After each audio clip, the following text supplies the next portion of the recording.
আমাৰ নগাঁও পুলিচৰ ফালৰ পৰা কিছুদিনৰ পৰা কিছু ইনফৰমেশ্যন পাই আছিলোঁ ৰিগাৰ্ডিং চাইবাৰ ক্ৰাইম। তো এইটো ভিত্তিত পৰহি আমাৰ ক্ৰাইম ব্ৰাঞ্চ আৰু নগাঁও সদৰ পুলিচ ষ্টেচনৰ আৰক্ষীয়ে আমি এটা অভিযান চলালোঁ। এই অভিযানত আমি 5জন ব্যক্তিক কৰায়ত্ব কৰিলোঁ।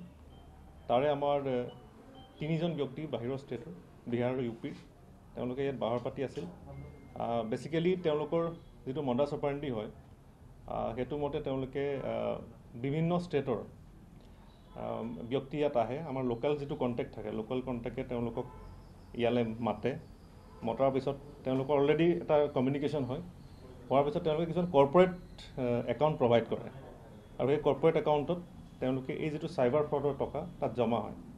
গতিকে আমি সেই ক্ষেত্ৰত আমি কিছু ট্ৰানজেকশ্যন পাইছোঁ, মোবাইল ট্ৰানজেকশ্যন পাইছোঁ, আৰু এই মোবাইল ট্ৰানজেকশ্যনৰ ভিত্তিত আমি 12 নাম্বাৰ্ছ অফ ATM কাৰ্ড আমি জব্দ কৰিছোঁ।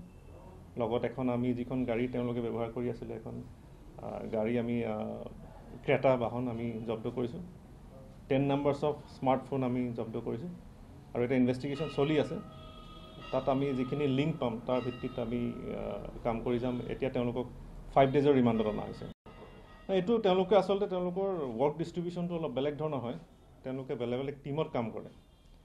যিবিলাক লোকেল কণ্টেক্ট থাকে, লোকেল কণ্টেক্টে যিটো কৰ্পৰেট একাউণ্টৰ কাৰণে তেওঁলোকে বিভিন্ন ষ্টেটৰ মানুহক তেওঁলোকে ব্যৱহাৰ কৰে আৰু তেওঁলোকে একাউণ্টটো প্ৰভাইড কৰে।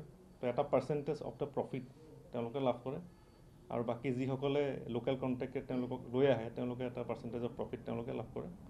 আৰু বাকী যিটো টকা এটা বেনিফিচিয়াৰী, বিভিন্ন ধৰণৰ বেনিফিচিয়াৰী আছে, সেই বেনিফিচিয়াৰী তেওঁলোকে লাভ কৰে। গতিকে এই সম্পৰ্কত আমি কৰি আছোঁ ইনভেষ্টিগেশ্যন। গতিকে এইটো কমপ্লিট হ'লে আপোনালোকক আমি জনাম।